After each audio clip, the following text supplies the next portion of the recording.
Hello viewers, അങ്ങനെ Christmas എത്താറായല്ലേ? Christmas ഒക്കെ ആകുമ്പോഴത്തേനും ഒരു പ്രത്യേക വൈബാണല്ലോ. ഡിസംബറിന് ഒരു പ്രത്യേക ഭംഗിയുണ്ട്. ആ മഞ്ഞും തണുപ്പും ഒക്കെ ആകുമ്പോഴത്തേക്കിനും ക്രിസ്മസിന്റെ വൈബ് പെട്ടെന്ന് തന്നെ വരും അല്ലേ. ക്രിസ്മസ് ആകുമ്പോഴത്തേക്കിനും ഏറ്റവും സന്തോഷമുള്ള കാര്യം ക്രിസ്മസ് ഫ്രണ്ട് ഇടുക എന്നുള്ളതാണല്ലോ. കൊച്ചിലെ തൊട്ടിട്ട് ഈ ക്രിസ്മസിന് ആ ഫ്രണ്ടിന് വേണ്ടിയിട്ട് ഗിഫ്റ്റ് മേടിക്കാൻ നമുക്ക് ആരെയായിരിക്കും ക്രിസ്മസ് ഫ്രണ്ടായിട്ട് കിട്ടുക എന്നൊക്കെ ഉള്ള ഒരു ക്യൂരിയോസിറ്റി നമുക്ക് കാണുമല്ലോ. അങ്ങനെ നമ്മുടെ ഓഫീസിലും ക്രിസ്മസ് ഫ്രണ്ട് ഇട്ടിട്ടുണ്ടായിരുന്നു. അപ്പോൾ അതിന് വേണ്ടിയിട്ടുള്ള ഗിഫ്റ്റൊക്കെ മേടിച്ചുകൊണ്ട് വന്നിട്ടുണ്ട്. അങ്ങനെ പതുക്കെ അത് റാപ്പ് ചെയ്യാനായിട്ടിരിക്കുകയാണ്. അപ്പോൾ നല്ല ചീനിക്കിഴങ്ങും അതേപോലെ തന്നെ വറ്റൽമുളക് പൊട്ടിച്ചതും ഉണ്ടായിരുന്നേ. അതൊക്കെ കഴിച്ച് നമ്മൾ പതിയെ റാപ്പിങ്ങിലേക്ക് കടന്നു. എനിക്കങ്ങനെ ഗിഫ്റ്റ് പൊതിയാനായിട്ടൊന്നും കാര്യമായിട്ട് അറിയത്തില്ല. പിന്നെ ഒന്ന് രണ്ട് വീഡിയോ ഒക്കെ നോക്കി പതുക്കെ പൊതിയാന്ന് വിചാരിച്ചേ. അങ്ങനെ ആദ്യമേ ക്രിസ്മസ് ഫ്രണ്ടിനുള്ള ഗിഫ്റ്റ് എടുത്തു വെച്ചിട്ടുണ്ട്. അപ്പോൾ ഞാൻ കടയിൽ നിന്ന് ഇങ്ങനെ ഒരു 4-5 ഷീറ്റ് മേടിച്ചിട്ടുണ്ടായിരുന്നു ഡിഫറെൻറ്റ് കളേഴ്സിലെ. അപ്പോൾ അതിനകത്ത് എനിക്ക് കുറച്ചും കൂടെ ഫേവറേറ്റ് ആയിട്ട് തോന്നിയത് ഈ ബ്ലൂ കളർ എനിക്ക് കുറച്ച് ഇഷ്ടപ്പെട്ടെ. അപ്പോൾ അതെടുത്ത് ഞാൻ ആദ്യമേ പൊതിയാന്ന് വിചാരിച്ചിട്ട് പൊതിച്ചിലൊക്കെ പതുക്കെ സ്റ്റാർട്ട് ചെയ്തേ. അപ്പോൾ അത് പൊതിഞ്ഞ് പകുതി മുക്കാലായപ്പോഴാണ് എനിക്ക് മനസ്സിലായ ഒറ്റ ഷീറ്റിൽ ഈ വലിയ ബോക്സ് തികയത്തില്ലെന്നുള്ളത്. അങ്ങനെ പൊതിഞ്ഞ് വന്നതൊക്കെ പിന്നെ തിരിച്ചഴിച്ചു വെച്ചിട്ട് നമ്മൾ വേറെ 2 ഷീറ്റ് ഒരുമിച്ചിട്ടിട്ടാണ് പൊതിഞ്ഞത്. ഇത് പൊതിഞ്ഞ സമയത്ത് ഒരുപാട് കൺഫ്യൂഷൻ ഉണ്ടായിരുന്നു. പിന്നെ ഞാൻ സെലോ ടേപ്പൊക്കെ നേരത്തെ കട്ട് ചെയ്ത് ഒട്ടിച്ച് മീൻസ് സ്റ്റിക്ക് ചെയ്ത് വെച്ചു. അതാകുമ്പോൾ നമുക്ക് എടുക്കാനായിട്ടൊക്കെ എളുപ്പമുണ്ടല്ലോ. അങ്ങനെ കുറേ പണിപ്പെട്ട് ഇത് പൊതിയാൻ വേണ്ടിയിട്ട്. ഇത് കാണുന്നത്ര ഈസി അല്ല. ആ ഷീറ്റ് ഇത് കണ്ട തികയാതെ വന്നപ്പോൾ ഞാൻ ഈ റെഡ് 2 ഉണ്ടായിരുന്നു. അങ്ങനെ ആ 2 ഷീറ്റ് ഒരുമിച്ചെടുത്തിട്ടേ. അങ്ങനെ കുറേ നേരത്തെ പരിശ്രമത്തിനൊടുവിൽ എങ്ങനെയൊക്കെയോ ഇത് പൊതിഞ്ഞെടുത്ത്. ഇങ്ങനെ 2 ഫോൾഡിങ് വരുന്നതായിരുന്നു ഞാൻ ഉദ്ദേശിച്ചിട്ടുണ്ടായിരുന്നത്. അത്ര പെർഫെക്റ്റ് ആയിട്ടൊന്നും കിട്ടിയില്ല, പക്ഷെ എങ്ങനെയൊക്കെ ഒപ്പിക്കാൻ പറ്റിയിട്ടുണ്ടായിരുന്നേ. പിന്നെ ഇത് ഗിഫ്റ്റ് കിട്ടുന്ന സമയത്ത് കൊടുക്കുമ്പോൾ നമ്മുടെ ഒരു സന്തോഷം, കിട്ടുന്ന സമയത്ത് ഇത് അപ്പോൾ തന്നെ വലിച്ചു കീറിയായിരിക്കുമല്ലോ എടുക്കുന്നത്. അപ്പോൾ ഇതിൻ്റെ റാപ്പിംഗ് ഒന്നും ആരും പൊതുവേ നോക്കാറില്ലായിരിക്കും. അങ്ങനെ നമ്മൾ കൊടുക്കുമ്പോൾ നമ്മൾ നല്ലതായിട്ട് കൊടുക്കണമല്ലോ.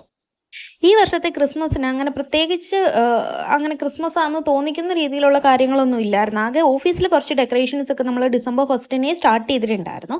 പിന്നെ ഓരോ ദിവസങ്ങളിലായിട്ട് കുഞ്ഞു കുഞ്ഞു ഡെക്കോസ് ഒക്കെ ചെയ്യുന്നുണ്ടായിരുന്നു. അതിനുശേഷം ഇന്നലെ ഈ ഗിഫ്റ്റൊക്കെ വാങ്ങാൻ പോയപ്പോഴാണ് പിന്നെയും നമുക്കൊരു ക്രിസ്മസ് ഫീലൊക്കെ വരുന്നത്. കാര്യം ഇടുക്കിയിലൊക്കെ ആണെന്നുണ്ടെങ്കിൽ ഡിസംബർ 1 തൊട്ട് ഇങ്ങനെ കരോളിൻ്റെ കൊട്ടും പാട്ടും ഓക്കെ പടക്കം പൊട്ടീരും ഒക്കെ കേൾക്കുമല്ലോ. ട്രിവാൻഡ്രത്ത് അത്രയും ഇല്ല. ക്രിസ്മസ് അത്ര വലിയ സെലിബ്രേഷൻ അല്ലെന്ന് തോന്നുന്നു. അതായത് കരോളുകാരൊക്കെ വരുന്നുണ്ടെങ്കിൽ അവർ പാട്ടൊന്നും പാടുന്നില്ല, ജസ്റ്റ് കൊട്ടിയിട്ട് പോണേ ഉള്ളേ. പിന്നെ ഒരു ഗിഫ്റ്റ് വാങ്ങിച്ചിട്ടുണ്ടായിരുന്നു. ഇത് ഓഫീസിലെ ഒരു സ്റ്റാഫിന് വേണ്ടിയിട്ടുള്ളതാണ്. ഇങ്ങനത്തെ ഒരു 4 മഗ് മേടിച്ചിട്ടുണ്ടായിരുന്നു. അപ്പോൾ എൻ്റെ കയ്യിൽ നേരത്തെയൊക്കെ എന്തെങ്കിലും സാധനങ്ങളൊക്കെ ഓർഡർ ചെയ്തിട്ട് ഇങ്ങനെ കിട്ടുന്ന കാർഡ്ബോർഡ് ബോക്സ് ഒക്കെ ഞാൻ കളയാതെ വെച്ചിട്ടുണ്ടായിരുന്നേ. ഈ ഒരു ബോക്സ് മാത്രമേ ഉള്ളൂ ഇത് കറക്റ്റായിട്ട് കൊള്ളുന്നത്, ബാക്കിയെല്ലാം വലുതാണ്. അപ്പോൾ അതിലിട്ടിട്ടുണ്ടെങ്കിൽ ഇത് പൊട്ടിപ്പോകില്ല എന്ന് വിചാരിച്ചിട്ട് ഈ ബോക്സ് തന്നെ എടുത്തു. അത് ആദ്യമേ വെച്ച് നോക്കിയപ്പോൾ 3 എണ്ണേ കൊള്ളുന്നുള്ളൂ. പിന്നെ തിരിച്ചെടുത്ത് എങ്ങനെ എടുക്കാൻ നോക്കിയിട്ട് 3 എണ്ണേ കൊള്ളുന്നുള്ളൂ. അപ്പോൾ ഞാൻ വിചാരിച്ചു ഇതിനിപ്പോൾ വേറെ ബോക്സിലിട്ട് പൊട്ടിച്ച് കളയുന്നതിന് കഴിഞ്ഞാൽ നല്ലത് ആ 3 എണ്ണം കൊടുക്കാമെന്ന് വിചാരിച്ചേ. അങ്ങനെ ഈ പച്ച കളറ് ഇതിനകത്ത് റാപ്പ് ചെയ്യാമെന്ന് വിചാരിച്ചു. ഇതിൻ്റെ റാപ്പിങ് ഞാൻ കുറേ പണിപ്പെട്ടിട്ടാണ് ഒന്ന് കംപ്ലീറ്റ് ചെയ്തത്.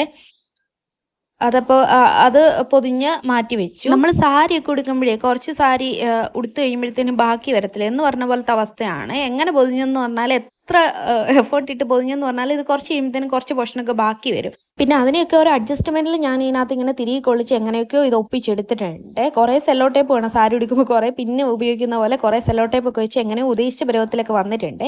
ഈ ഒരു ഗിഫ്റ്റ് ഞാൻ വാങ്ങിച്ചത് നമുക്കൊരു 5-6 ഗെയിമൊക്കെ പ്ലാൻ ചെയ്യുന്നുണ്ട്. അപ്പോൾ ഓരോ ഗെയിമിനും വിൻ ചെയ്യുന്നവർക്ക് കൊടുക്കാൻ വേണ്ടിയിട്ട് എന്തെങ്കിലും ഉപകാരമുള്ള സാധനം മേടിക്കാമെന്ന് വിചാരിച്ച് കുറേ കടയിൽ തപ്പിയിട്ട് വേറെ ഒന്നും കിട്ടിയില്ലേ. പിന്നെ അവസാനം കിട്ടിയത് ഞാൻ വിചാരിച്ച് ഈ സെറ്റായിട്ടുള്ള ഗ്ലാസ് മേടിക്കാൻ. അതിനകത്ത് 6 എണ്ണം ഉണ്ട്. അപ്പോൾ അതിനെല്ലാം എടുത്തിട്ട് 6 എണ്ണത്തിന് ഓരോന്നാക്കി പൊതിയാണേ. ഓരോ ഗെയിമിനും ഓരോരുത്തരായിരിക്കുമല്ലോ വിൻ ചെയ്യുന്നത്. ഭാഗ്യമുള്ളവർക്ക് ഇത് 6 എണ്ണം ഒരുമിച്ചിട്ട് കിട്ടുമായിരിക്കും. അങ്ങനെ അതിനെ ഓരോന്നിനെ സെപ്പറേറ്റ് ആക്കി പച്ച പേപ്പറിൻ്റെ കുറച്ച് ബാക്കിയുണ്ടായിരുന്നു, അത് വെച്ചിട്ട് ഒരെണ്ണം പൊതിഞ്ഞ്. ഇത് പൊതിഞ്ഞ് വന്നപ്പോഴത്തേക്കിനും ഇതിങ്ങനെ വെച്ചേക്കുന്നത് എനിക്കൊരു ഭംഗിയായിട്ട് തോന്നിയില്ല. അപ്പോൾ ഞാൻ ഈ കഴിഞ്ഞ ദിവസം ബാഗ് വാങ്ങിച്ചപ്പോഴത്തേനും അതിനകത്ത് ഇങ്ങനെ കുറച്ച് പേപ്പേഴ്സ് വെക്കത്തില്ലേ, ആ പേപ്പർ ഇരിപ്പുണ്ടായിരുന്നേ. അതെടുത്ത് ഗ്ലാസ്സിനകത്ത് വെച്ചു. അതാകുമ്പോഴത്തേനും പൊതിയുമ്പോൾ ഒരു ഭംഗി കിട്ടുമെന്ന് വിചാരിച്ച് അങ്ങനെ എല്ലാ ഗ്ലാസ്സിലും കുറേ പേപ്പറൊക്കെ തിരികെ കയറ്റി പിന്നെ പതുക്കെ പൊതിയാൻ തുടങ്ങി. അപ്പം ഞാൻ ആ നീല പേപ്പർ ആദ്യമേ എടുത്ത് വെച്ചില്ലേ, ആ പേപ്പർ ഇട്ട് ഇതെല്ലാം കൂടെ റാപ്പ് ചെയ്യാമെന്ന് വിചാരിച്ചു.